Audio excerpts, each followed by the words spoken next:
स्वस्ते श्री गणेशाय नमः।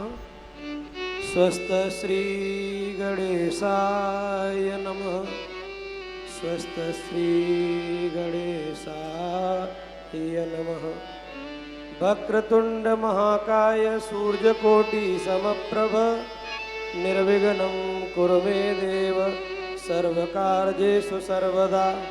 अविरत सार्थ सिद्ध्यर्थं पूजितो है सुरागणैः सर्वविघ्न हरस्तस्मै श्री गणाधिपतये नमः।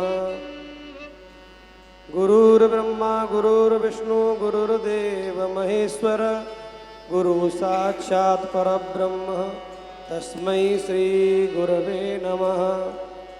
कृष्ण त्वदीय पद पंकज पंजरान्ते अद्येवमेव विशतु मानस राजहंस। प्राणप्रयाण समये कपवादपित्तै कंठावरोदन विधौ विस्मरणं कुतस्ते। वंशी विभूषितकरा नवनीरदाभा पीताम्बरादरुणबिम्बफलादरोष्टा।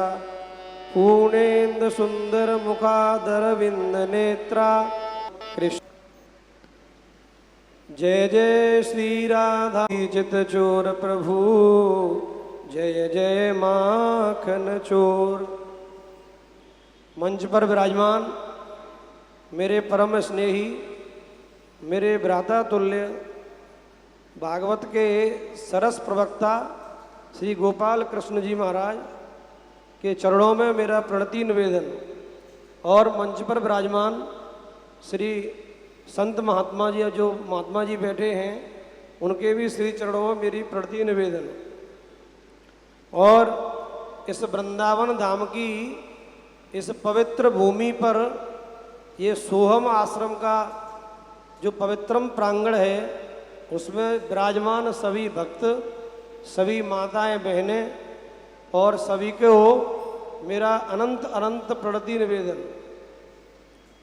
देखो ये तो श्रीधाम वृंदावन है, ये भगवान की क्रीड़ा स्थली है। यहाँ के तो कड़कड़ में गोविंद विराजते हैं। ये तो राधा माधव की ही भूमि है। और यहाँ पर आप यमुना जी के पास में जाकर के बालुका के कुछ अगर वो बालू लें और उसको यदि माइक्रोस्कोप से देखें तो उसमें एक कण श्वेत है और एक श्याम है। इसका मतलब एक राधा है और एक कृष्ण है। तो ये भूमि तो गोविंद की भूमि है, राधा माधव की भूमि श्रीधाम वृंदावन। देखो यहाँ पर भागवत सब लोग सुन रहे हैं, उसका अनंत फल प्राप्त होगा आप लोगों को, क्योंकि ये भूमि ऐसी है।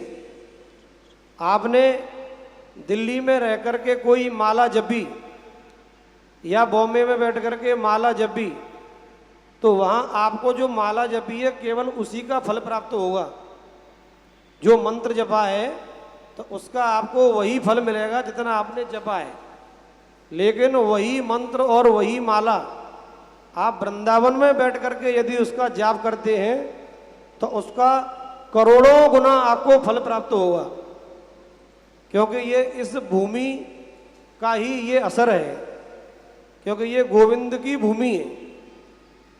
जैसे हमारे ज्योतिष में एक नक्षत्र होता है, जैसे एक अनंत आकाश से कोई बूंद आती है, उस ज्योतिष के नक्षत्र की बूंद जो आती है तो पता उसमें लिखा है भागवत में कि यदि वो किसी गर्म तवे पर यदि पड़ती है तो वो बूंद तुरंत नष्ट हो जाती है, जल जाती है।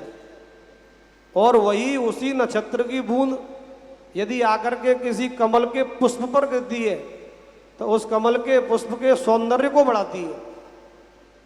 और वही उसी नक्षत्र की बूंद यदि कभी कभी देखा है कि समुद्र में से जब मछली निकल के अपना मुंह खोलती है ऊपर आके, तो वही नक्षत्र की बूंद यदि उस मछली के मुख में चली जाए तो वही 1.25 लाख का मोती बन के निकलती है। और उसी नक्षत्र की बूंद यदि किसी घास में हरियाली में कोई सर्प जा रहा है तो यदि उस सर्प के फन पे पड़ जाए तो उस सर्प के विष को बढ़ाती है। और देखो बूंद वही है, अगर वो तवे पे गिर रही है तो खत्म हो रही है, पुष्प पे गिर रही है तो सौंदर्य बढ़ा रही है, मछली के अंदर जा रही है तो 1.25 लाख का मोती बन रही है, और सर्प के विष को बढ़ा रही है। बूंद तो वही है, लेकिन उसके स्थान का महत्व है। तो ऐसे ही यदि आप कोई मंत्र जपते हैं, माला जपते हैं या भागवत का श्रवण करते हैं, तो अगर वृंदावन धाम में करते हैं तो उसका आपको करोड़ों गुना फल प्राप्त होता है। क्योंकि भागवत में लिखा है कि सबसे बड़े 2 तीर्थ बताए हैं भागवत जी में। एक तो आपका भागीरथी गंगा, माता गंगा, और एक जो आपकी श्री भागवत गंगा, ये सबसे बड़ा तीर्थ बताई है श्रीमद् भागवत। क्योंकि जो लोग तीर्थ करने के लिए जाने के लिए असमर्थ हैं, जो नहीं जा पाते हैं, तो उनको तीर्थों का फल कैसे मिलेगा, वो तीर्थ कैसे करेंगे। तो भागवत में लिखा है कि काशी वास करने से, माता गंगा में स्नान करने से और जीवन पर्यंत तीर्थों में रहने से जो फल प्राप्त होता है, वो श्रीधाम वृंदावन में बैठ करके 7 दिन भागवत सुनने से प्राप्त हो जाता है। भागवत में इसका स्पष्ट वर्णन लिखा हुआ है। तो ये तो श्रीधाम वृंदावन है, ये तो भक्ति की भूमि है। और ये जो ग्रंथ है जिसकी कथा चल रही है भागवत, ये तो आध्यात्म दीप है। और जिनकी कथा हो रही है श्री कृष्ण भगवान, वह भी आध्यात्म दीप है। और भागवत के 12 स्कंद